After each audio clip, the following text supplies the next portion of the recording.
ముగ్గురు స్పెషలిస్ట్లని తీసుకొచ్చాము. ఇట్లాంటి అవకాశం ఈరోజు ఒక్కరోజే ఉంది మీకు. తర్వాత మళ్ళీ మనము స్పెషలిస్ట్ల సమయం చూసుకొని ఇంకొకసారి పెట్టుకోవడానికి ట్రై చేద్దాము. కాకపోతే ఈరోజు నా విజ్ఞప్తి ఏంటంటే ప్రజాప్రతినిధులు అందరూ ఉన్నారు, పెద్ద ఎత్తున మొబిలైజ్ చేయండి. అందరికీ ఆశాస్ ఏఎన్ఎంస్ కూడా నా రిక్వెస్ట్, మీరందరూ అంటే ఆశాస్ ఏఎన్ఎం ఉన్న తక్కువ జీతంలో కూడా చాలా ఎక్కువ పని చేస్తుంటారమ్మా. సో మీకు కూడా కృతజ్ఞతలు. ఈ క్యాంప్ మీరు ఎంత ప్రచారం చేస్తేనే అంత సక్సెస్ అవుతుంది. సో ఏఎన్ఎంస్ ఆశాస్ మీ రోల్ చాలా ఎక్కువ ఉంది. శానిటేషన్ సిబ్బంది కూడా ఉన్నారు.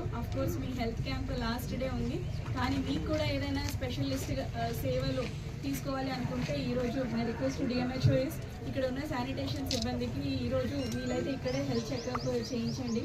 6 స్పెషలిస్టులు ఉన్నారు కాబట్టి.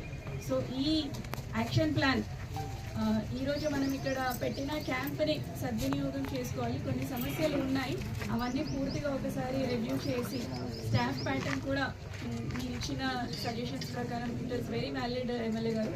సో డాక్టర్లు అయితే ఉన్నారు, కాకపోతే ఆ టైమింగ్స్ మనం ప్రాపర్గా అడ్జస్ట్ చేసామంటే మీరు ఎక్కడ మహబూబాబాద్ కానీ ఖమ్మం కానీ వెళ్ళాల్సిన పరిస్థితి రాదు.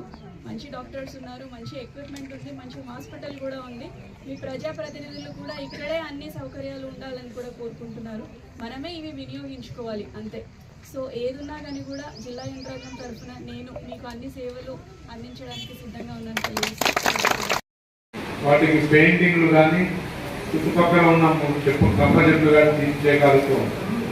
తర్వాత మీ వార్డులలో ప్రతి వార్డులో పేరుకుపోయిన కప్ప చెట్లు కానీ మురికి గుంటలు కానీ అవన్నీ శుభ్రపరచుకోవడం, అదేవిధంగా క్లీన్ చేసుకోవడం.